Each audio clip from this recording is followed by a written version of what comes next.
सांगलीतील कृष्णा नदीवरील पुलावर लहान बाळासह उडी मारण्याच्या तयारीत असलेल्या पित्याला शिंदे सेनेचे सांगली मिरज विधानसभा क्षेत्राचे संपर्क प्रमुख महादेव सावंत यांनी सकाळी रोखलं, त्यामुळे संभाव्य दुर्घटना टळली। सावंत यांच्या प्रसंगावधानामुळे एका पित्याचा आणि त्याच्या अवघ्या 10 महिन्यांच्या चिमुकल्या बाळाचा जीव वाचलाय।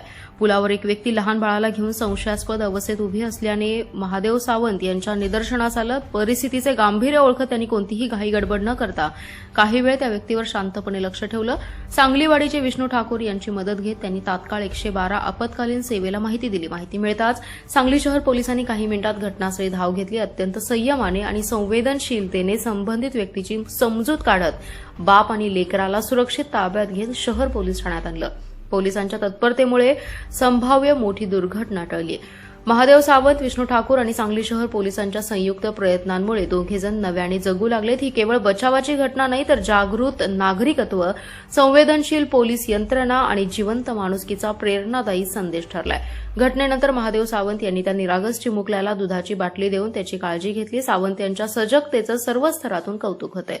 ठिकाणी आयरन पुलाजवळ एक लहान बाळ आणि त्याचे वडील होता। आम्हाला तसं समजलं नव्हतं की लहान बाळांचे ते मुलगा तिथं थांबला असल्याला आम्हाला दिसल्यानंतर आम्ही थोडंसं निरीक्षण केलं की त्या ठिकाणी नेमकून काय ह्याचा प्रॉब्लेम आहे। बघितलं तर त्याचे व्हिडिओ कॉल हे चालू होते।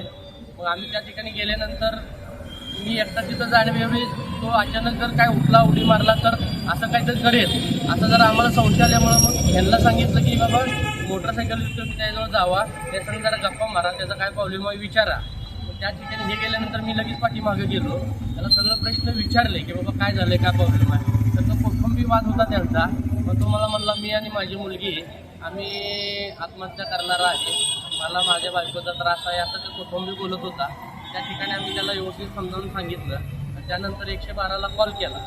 112ची गाडी त्या ठिकाणी 5 मिनिटात लगेच हजर आली। त्यानंतर त्यांना सगळ्यांनी घेतलं, पोलीस स्टेशनला आलो, तर साहेबांनी भेटवलं। त्यांच्या पूर्णपणे हा विषय त्यांच्या लक्षात आणून दिला। एक लहान बाळाचा आणि त्याच्या वडिलाचा हा आत्ताचा होणारी घटना ही थांबलेली आहे।